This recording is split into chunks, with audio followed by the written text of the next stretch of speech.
Previously on The Whispering Tree and the Golden Apple. After uncovering the hidden names Marla and Elmridge within the strange recipe, the party set out for the small town at once.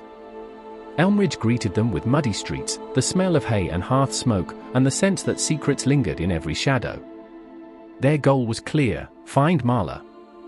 As the others searched for leads, Bjorn wandered toward the stables. There he met a cocky stable boy who challenged him to clean faster. Bjorn wanted answers, not games. But his patience snapped, and in a blur of muscle and fur, he transformed into a dire wolf. The boy fainted on the spot, leaving Bjorn victorious and mildly embarrassed.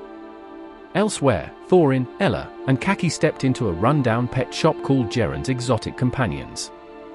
The air was thick with dust and cobwebs, cages empty and silent. When Thorin asked for dogs, a man in a crude costume crawled out, barking like one. Jeren believed he truly ran a pet shop, a lonely soul living in a fantasy of his own making. Feeling pity, Kaki left him some food before they quietly slipped back into the street. While they explored, Bjorn knelt before the colossal elm at the town's heart.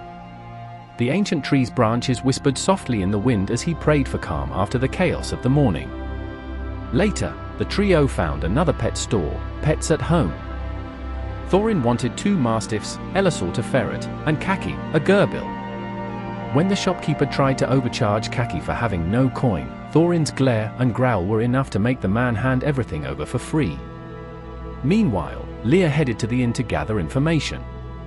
Trying to be polite, she ordered cider at 11 in the morning. Her questions about golden apples and talking trees only convinced the innkeeper she was already drunk. Still, the woman let slip that Marla lived on the outskirts of town. At the shrine of Chauntea, Elian met a farmer praying for his missing prize goat. Elian promised to help, though he suspected there was more to the story than a lost animal. Elsewhere, Thorin and Ella stopped at the butcher's for dog treats.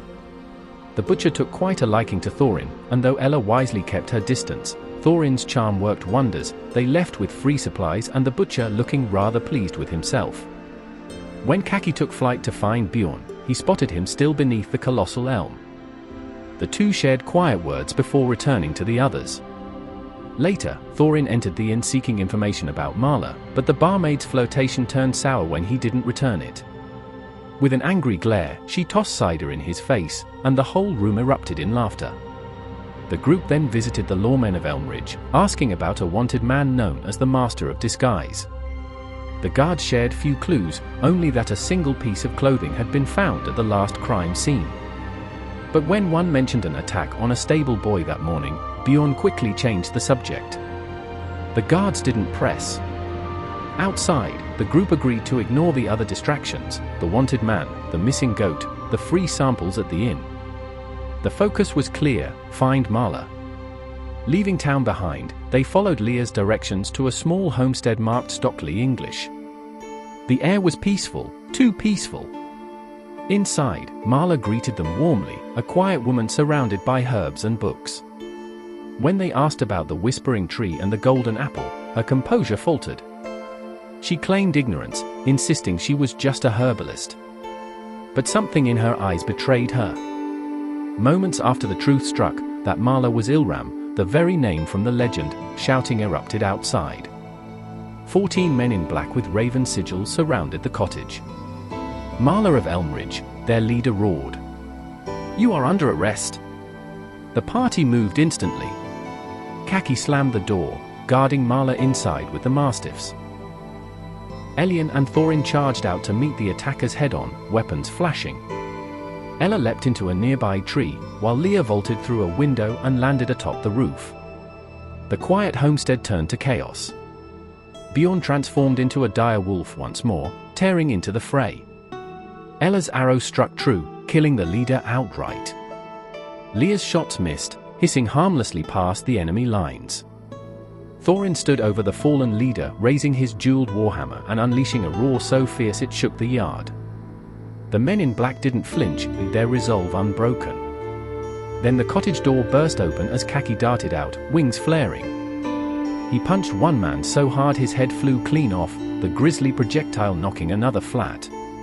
As the others reeled, Kaki drew in a deep breath and unleashed a stream of dragonfire, scattering the enemy. The blast startled everyone, including Thorin, who stumbled backward off the walkway and straight into the nearby water with a tremendous splash.